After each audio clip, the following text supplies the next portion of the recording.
Chapter 19. The next day opened a new scene at Longbourn. Mr. Collins made his declaration in form, having resolved to do it without loss of time, as his leave of absence extended only to the following Saturday, and having no feelings of diffidence to make it distressing to himself even at the moment, he set about it in a very orderly manner, with all the observances which he supposed a regular part of the business.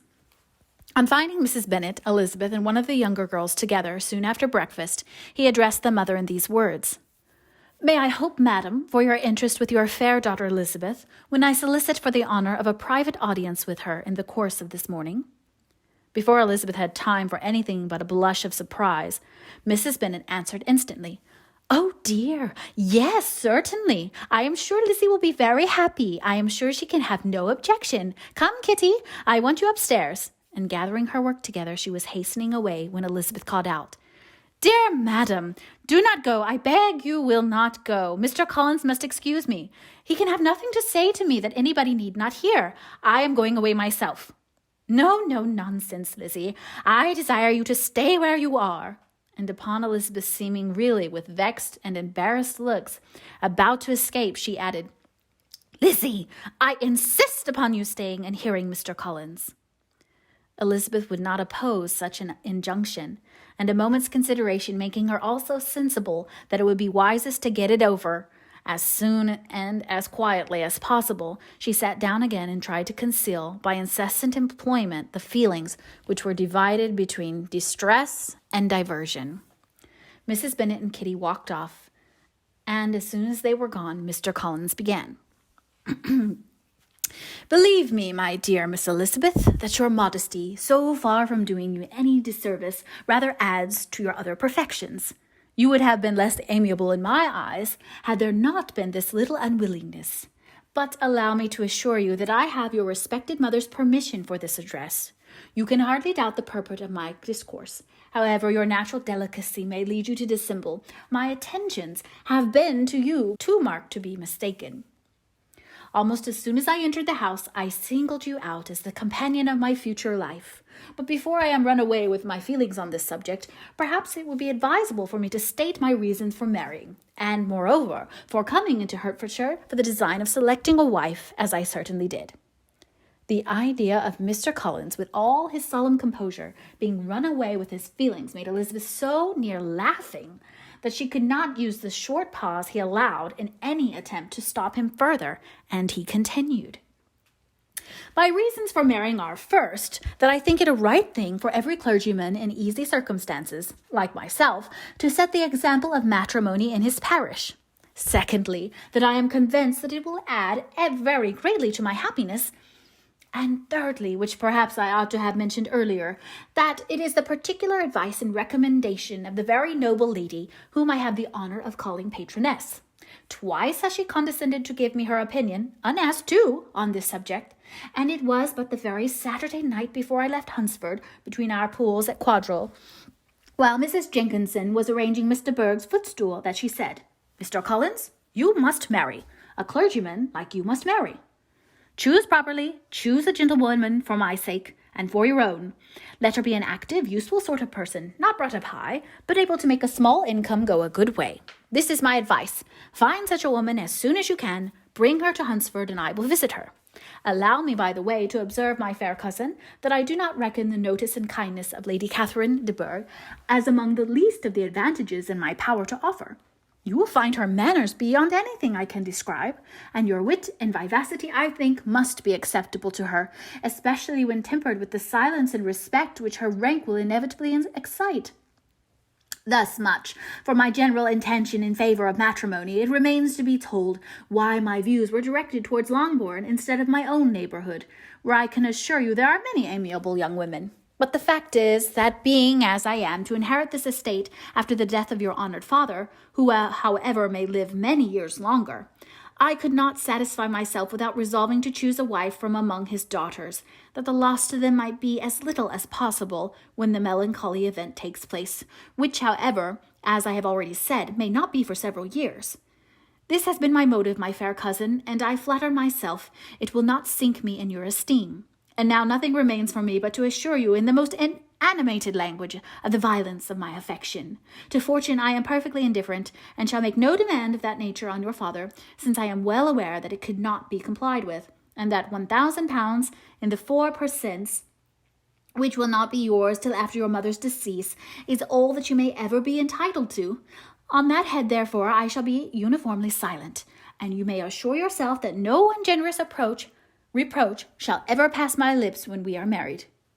It was absolutely necessary to interrupt him now.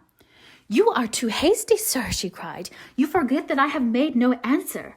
Let me do it without further loss of time. Accept my thanks for the compliment you are paying me. I am very sensible of the honor of your proposals, but it is impossible for me to do otherwise than to decline them."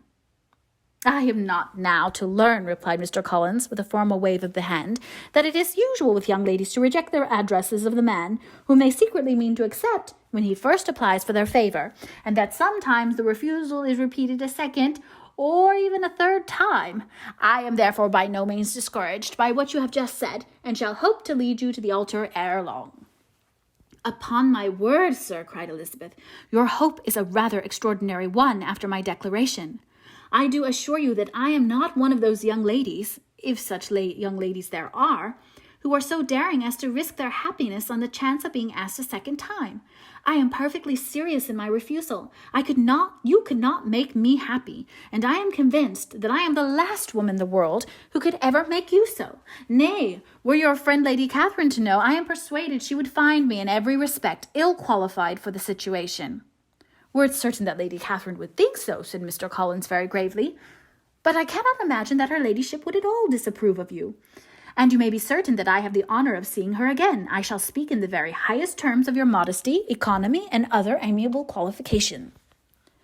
"Indeed, Mr. Collins, all praise of me will be unnecessary. You must give me leave to judge for myself, and pay me the compliment of believing what I say.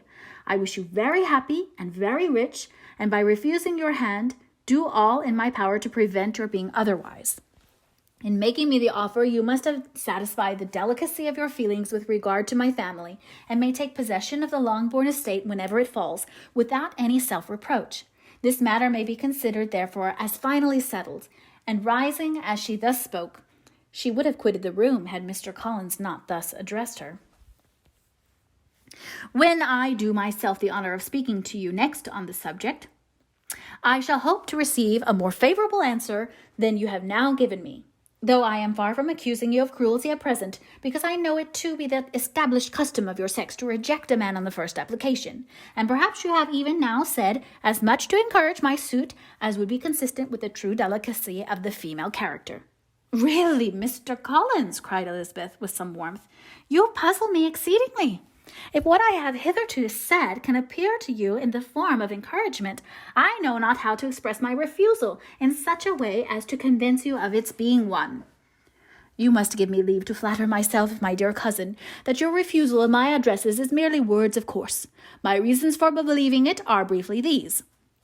It does not appear to me that my hand is unworthy your acceptance, or that the establishment I can offer would be any other than highly desirable. My situation in life, my connections with the family of de Bourgh, and my relationship to your own are circumstances highly in my favor, and you should take it into further consideration that in spite of your manifold attractions, it is by no means certain that another offer of marriage may ever be made to you. Your portion is unhappily so small that it will in all likelihood undo the effects of your loveliness and amiable qualifications. As I must therefore conclude that you are not serious in your rejection of me, I shall choose to attribute it to your wish of increasing my love by suspense, according to the usual practice of elegant females. I do assure you, sir, that I have no pretensions whatever to that kind of eloquence, which consists in tormenting a respectable man. I would rather be paid the compliment of being believed sincere. I thank you again and again for the honor you have done me in your proposals, but to accept them is absolutely impossible. My feelings in every respect forbid it. Can I speak plainer? Do not consider me now as an elegant female, intending to plague you, but as a rational creature, speaking the truth from her heart. You are uniformly charming, cried he, with an air of awkward gallantry, and I am persuaded that when sanctioned by the express authority of both your excellent parents, my proposals will not fail of being accepted.